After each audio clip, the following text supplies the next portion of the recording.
Hello everybody, welcome to Nadia Collectibles. My name is Nadia. Thank you so much for being here. For today's video, we're going to be doing something I haven't done on this channel for a long time, and that is a haul video. This is going to be a huge bunny figure haul. So basically, we're going to be taking a look at all the bunny figures I've received within the last month or so. This channel has mainly focused on the resin side of my figure collecting, but of course, the bunny figure side is a huge part of my figure collection. I'm really just fascinated with bunny figures. I think they're the coolest thing ever. Some of the bunny figures that we'll be talking about today are my absolute grail figures that I was lucky enough to be able to pick up.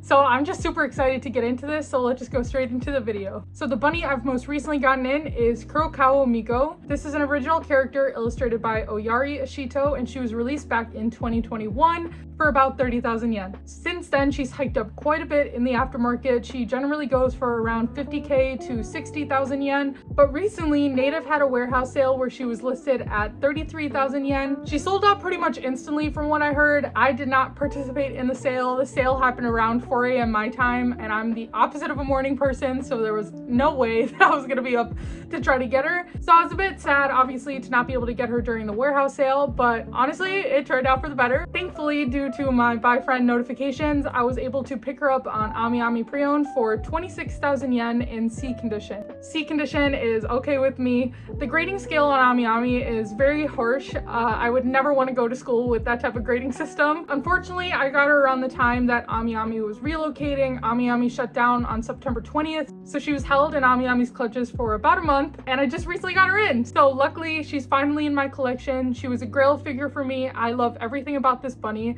I was staring at pictures of her for so long, it really just feels unreal to finally have her in my collection. She is the epitome of a perfect bunny in my opinion. Being in C condition, the only thing that was really wrong with her was there's a couple paint marks on her bangs, which are honestly not noticeable at all in my opinion. It's like really faint. I will always go for C condition items as long as the fishnets aren't ripped. I think that's like the one thing that I will not buy. So going back to Miko, her outfit is absolutely amazing. The layers on her skirt give her so much dimension, and her pose is absolutely amazing. I think it's one of the most unique bunnies I have in my collection. She also has a fluffy tail, which is so cute. I love it. Not many bunnies have fluffy tails. A lot of them are just plastic, but I think that adds to her uniqueness. But my favorite part about this figure is the face. She has such a soft expression. Her eyes are so animated. It really is just so beautiful. Her hair sculpt is so cute as well. The pigtails are to die for. The bows in her hair are beautiful. The only thing I would change, if I could change anything, is the size of this base. It takes up a lot of room in my collection, but I can kind of understand why the base is this big. She's leaning forward, so it definitely needs a lot of support. I can definitely see why her aftermarket has gotten to the point that it has. She checks off all the boxes of a bunny figure in my opinion. So she has that unique suit, that beautiful expression, and a pink suit, which is my favorite. If there's one thing we don't get with bunny figures, I feel like it's variety. A lot of the suits are just the standard bunny suits, but this like ballerina-esque suit is just to die for. And there's just so much detail to her, from the golden and black buttons, all the little bows laid out around her skirt, the little ruffles at the top of her fishnets, and her gorgeous pink pumps. Aesthetically, she's just a pleasure to look at. To finally obtain your girl figure feels like insane. So I'm just really in awe to own her, and I love everything about her. So this is Kurokawa Miko, and she is the first bunny in my little haul. Next up, we have a bunny figure from a highly debated anime, and that is Rent-A-Girlfriend. So this is the Ruka 1/4 scale bunny figure by Freeing. She released a few months ago. I just recently picked her up. Ruka is actually my least favorite character from Rent-A-Girlfriend. So why do I have a bunny figure of a character I don't like? The only reason is because she is part of a set, and the one thing I dislike more than Ruka is not completing sets. So far, when it comes to Rent-A-Girlfriend, there's been 4 bunnies released, one I have in my hand, and then there's the highly debated Chizuru bunny, which I actually love so much. And then we have the Sumi bunny, which I think looks absolutely fabulous. I think they did a really good job on Sumi's bunny. And then we have the Mami bunny, which I just recently picked up on AmiAmi pre-owned.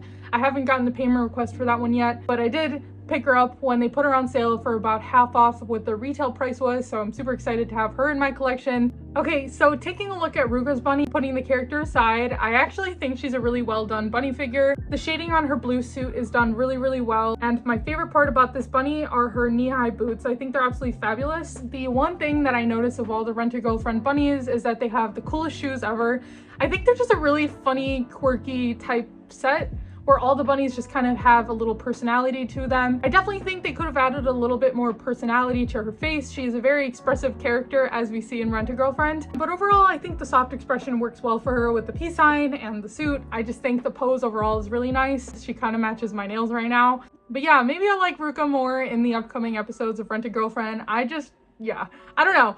I just am not a huge fan of her, but I do like her bunny figure, and I really want to complete the set of the Rent-A-Girlfriend bunnies, and they just look absolutely amazing all together. So I definitely needed to get Ruka's bunny. I got her on Mercari for about $215, but I'm really just glad they decided to make bunny figures of all the Rent-A-Girlfriend bunnies, because I really enjoy watching Rent-A-Girlfriend. I think it's really funny and entertaining. So yeah, this is Ruka's bunny, and I guess she slays a little bit. Next up in my bunny figure haul, we have the 1/4 scale Ali bunny. She is an original character illustrated by Masami Chi, and she was released back in September. I really love Masami's works. I have their Mama Bunny Yuka in my collection as well. I think the faces of the characters have a really distinguishable look. I can definitely tell that both bunnies are done by the same illustrator. The Ali bunny is meant to be paired with the highly debated Allison Fincher bunny. I think the two of them look absolutely perfect displayed together. Ali's bunny is absolutely phenomenal. I would say she's top 3 2023 release. She has everything that I love in a bunny figure. She's absolutely massive. She has a very unique suit, beautiful hair sculpt. Her left ear has the Ace of Hearts, which I think really plays into that casino theme that we see with her bunny. And then she kind of has like a spade around her neck, which I think is such a nice touch. She has a wonderful cane to be held in her hand, which really ties her in nicely with Allison's pool cue. But as much as we're looking at the positives of this bunny, let's take a look at some of the negatives. There seems to be a very standard quality control issue with this bunny. It's not an isolated case. I noticed I'm not the only one with this. So the thing that everybody noticed on their bunny was that on the left knee, there's this strange gap. I actually didn't even notice this until I went on my figure collection to gush about how much I love this bunny figure. And then I took a look at mine and I was like, what the heck? What is that? It was kind of sad to see, obviously, that there was a quality control issue on her because she was pretty expensive. Otherwise, her suit had zero issues. Her suit was perfect. And I really love the figure in its entirety. I love the crown she has on her head as well. She has a beautiful expression. Her face is done really well. The blush is done really well to the point where it's not overbearing and it's not like covering a whole face. It's kind of like a subtle blush, and I think it really works well with her skin tone and hair color. Taking a look at her bunny suit, she has the black and white chest pieces, which I think look so amazing. And then the beautiful reflective red that she has with the nice lacing of black on it. I think it's just one of the best suits I've honestly ever seen. But do keep in mind, if you do end up ordering her, like I said, not an isolated case where mine had quality control issues. It seems like everybody who received her had this issue. So just keep that in mind if you do decide to pick her up as well. And yeah, I'm just really happy to have her. I pre-ordered her on Native, so waiting for her to release and staring at pictures of her forever. I feel like I was just waiting for like eternity to finally have her in my collection. So now having her in my collection, I think she's just an amazing addition to my collection and to anybody's collection in general. She's just an amazing bunny. And I'm finally happy to have her to complete the set with Allison Fincher. I think the two work really well together, and I just love everything about her. I think she's amazing. Next up, we have another highly anticipated bunny figure. This is the 1/4 scale Yukino Mifuyu bunny figure by Binding.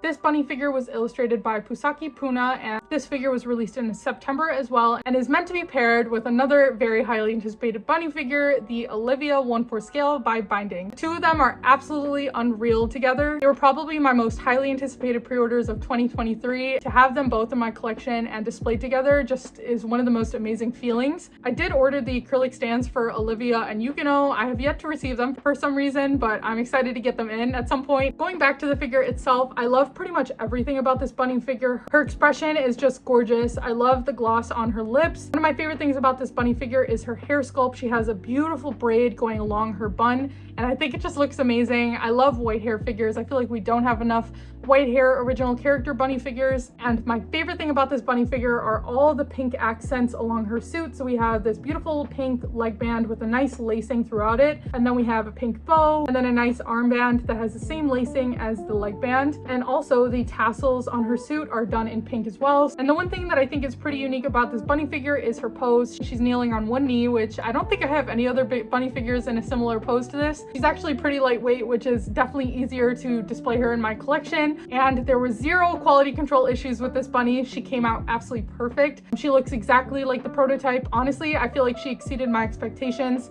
I love her face so much. I know some people did not like how her eyes turned out. I looked at her and I was like, what do you mean? I think she's perfect. I think she looks amazing. There's also another scale figure that I'd seen a listing made for Yukino on my figure collection. So it's pretty cool. She is an original character that just recently got a bunny figure, and she's already getting another scale figure. So I think that means she's a very loved design. I was trying to like find out the lore behind her, because is she married? I can't tell. She has like a wedding ring on her left hand. So I want to know the story behind that. I couldn't find anything when I was trying to figure out if there's a reason for that, but I guess she's just a committed girl. And yeah, she's just a really high quality bunny. Again, having no quality control issues is a plus, especially with the recent native figures having some issues, which we saw with the Ellie bunny. I was super excited to finally get her in and complete the set with Olivia. And yeah, I'm really happy to have her in my collection. I'm happy to have another white hair figure in my collection. I don't have too many. Surprisingly, I feel like that's a pretty neglected hair color. And yeah, I love Yukino. I'll probably be picking up her scale figure as well. I think she has a beautiful, beautiful design. I only have positives to say about her. I don't think there's anything negative I could say. I think she turned out absolutely amazing. Next up, we finally have another Azur Lane 1/4 scale bunny figure. This is the 1/4 scale World's Speediest Bunny Shimakaze Waitress version. This figure released in September, and as I've mentioned before, I'm on a humble mission to collect all the 1/4 scale Azur Lane bunny figures and just 1/4 scale Azur Lane figures in general. So Shimakaze is the most recently to be released. New Jersey should be next up. We'll see if New Jersey ever releases. I'm just finally happy to have Shimakaze in my collection. She turned out much better than I expected. I remember looking at my figure collection when she originally went up for pre-order, and I noticed in the pictures, and a lot of people also pointed out in the pictures, that it seemed like her hair was sectioned off into parts. So a lot of people were concerned about that and ended up canceling their orders, because it was very noticeable in the picture that there was like little sections. However, her bunny figure did not turn out that way. Her hair comes in two different parts, so both of these pigtails are detachable. She is overall one of the best bunny figures released by Freeing in terms of stability and composition in general. She is surprisingly the biggest bunny from the Azur Lane 1/4 scale bunny figures, which I found very surprising. I thought she was going to be a lot smaller, but she's actually massive in comparison to the other three that I have in my collection. The one thing I will notice when looking at the other Azur Lane bunny figures is that the magnets on Shimakaze's bunny work a lot better than the magnets for the stool on Black Prince's bunny. I had a lot of issues with Black Prince's stool in terms of being able to display her properly without her like falling over or just sitting on the base in general. And Shimakaze's bunny, the magnets fit a lot nicer on the bottom of her stool. Actually, I'm choosing not to display her with the black base that she comes with, because she can actually sit perfectly fine without it, and it definitely saves a lot of room not having that base on her. And I really appreciate that the black base is detachable and not required to be able to display her. I had issues trying to figure out where to put her in my collection, because she, in terms of width, she's absolutely massive with her pigtails. In terms of height as well, she's a lot taller than the Black Prince bunny. I do kind of wish that this was like able to go up and down, so you can like lower this or higher this if needed, just so I could display her beside Black Prince, because she's just too high for the shelf that I wanted to put her in. I just feel like she's a total upgrade in terms of quality when compared to the earlier Azur Lane releases. She was by far one of the most expensive of the set, coming in at a whopping 42,000 yen pre-order price. But since her pre-order, she's dropped a little bit in the aftermarket. She's on sale on AmiAmi, I think for a couple thousand yen cheaper. I feel like patience really pays off these days with bunny figures, but of course I have none of that, so I ended up getting her on release for her original retail price. But I honestly think she was worth the price. Her face is really well made, her eyes are so expressive, and the color scheme is done really well as well. I think it really works well with Shimakaze's character. She had zero quality control issues, she was really easy to assemble, and she looks amazing displayed in a collection. I just think she's an amazing bunny overall, and it's a pleasure to have her in my Azur Lane 1/4 scale bunny figure collection. And yeah, so this is the Shimakaze 1/4 scale bunny figure by Freeing. Next up, we have yet again another original character. This is the 1/4 scale Chelsea bunny by Binding. She was illustrated by Kuronuko Nero. This figure was released in July of this year, and she was originally up for pre-order at around 31,000 yen on native.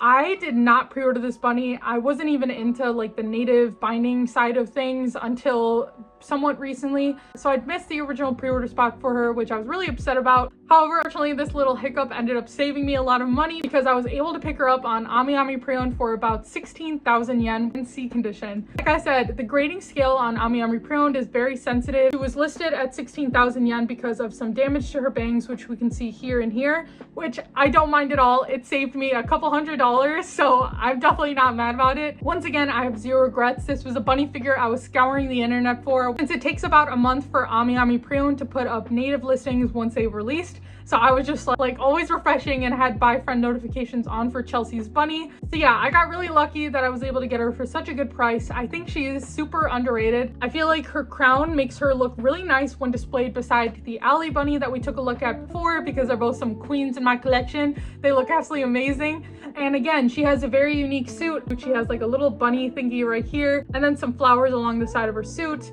And my favorite thing about this bunny figure, of course, is the face sculpt. I love her expression so much. I love the little tooth that she has on her lip. She's just a really beautiful bunny, and I have her also in my casino section. I didn't have any quality control issues other than the damage that came from buying her on pre-owned and C condition.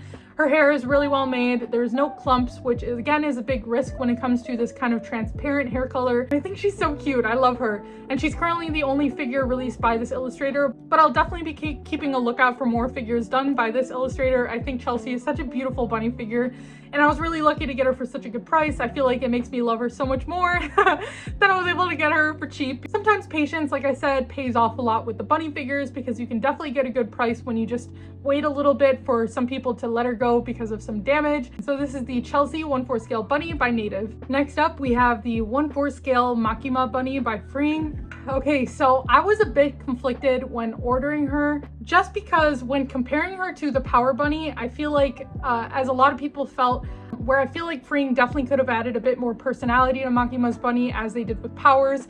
Power's bunny is currently my favorite Freeing bunny in my collection. I think Power was done so well. Makima's, on the other hand, I feel like is a bit standard, but I will say that this is a gorgeous bunny figure. I love Makima's character in Chainsaw Man. Chainsaw Man is a really good anime. I was super excited when this bunny figure went up for pre-order. In my opinion, the better of the two is the Power bunny. Makima bunny was very expensive. She was up for pre-order at 35,000 yen. Which I feel like is a bit expensive for what you get. She does have the standard black suit and a somewhat simplistic pose, in my opinion, but I do think she's really well made. Her face turned out really, really well. I think, if anything, she looks a lot better in person than she does in pictures. I'm really happy to have her in my collection. I think the hair color also is done really well. It's like the soft pinkish hair that she has in the anime. My favorite thing about this bunny figure is her face, and her eyes are pretty menacing too, so I guess it does capture a bit of Makima's personality. She's a really tall bunny. I think she did turn out really well, despite the fact that I wish she had a different pose, or at least a more dynamic pose, or maybe something that captures Makima's personality a little bit better. But I'm definitely not disappointed in her bunny figure now having it in my collection. As I said, I feel like it turned out a lot better in person than it did in the pictures, and I think overall she's a really solid bunny figure. I will say, if you don't already have her in your collection, I would definitely wait for her to get a little bit cheaper in the aftermarket, being that she's somewhat recently released. I definitely feel like she'll drop a bit, or at least go on sale on Ami. The set in general was very expensive. Power's bunny was very expensive, and yeah, I think she's a really solid bunny figure. I think they did a good job of capturing at least the likeness of her face. The braid is also really well done too. It kind of just goes over her shoulder, and I think that part really looks nice. I like the tie as well, because we see with Makima's standard outfit, she definitely has like the nice tie and white shirt. I don't regret ordering her, but I do wish I probably got her cheaper, being that her retail price was obviously very expensive. But I am hoping for some more Chainsaw Man bunnies, and with that, I definitely wanted to get both Power and Makima, so that whenever they do release them, I'll be able to get them and finally complete the set of the Chainsaw Man girlies. This is the Makima 1/4 scale bunny figure by Free. Thank you so much for watching my video today. I hope you enjoyed it. If you liked this video, go ahead and give it a like. Subscribe if you like to as well, and I'll see you guys later. Bye!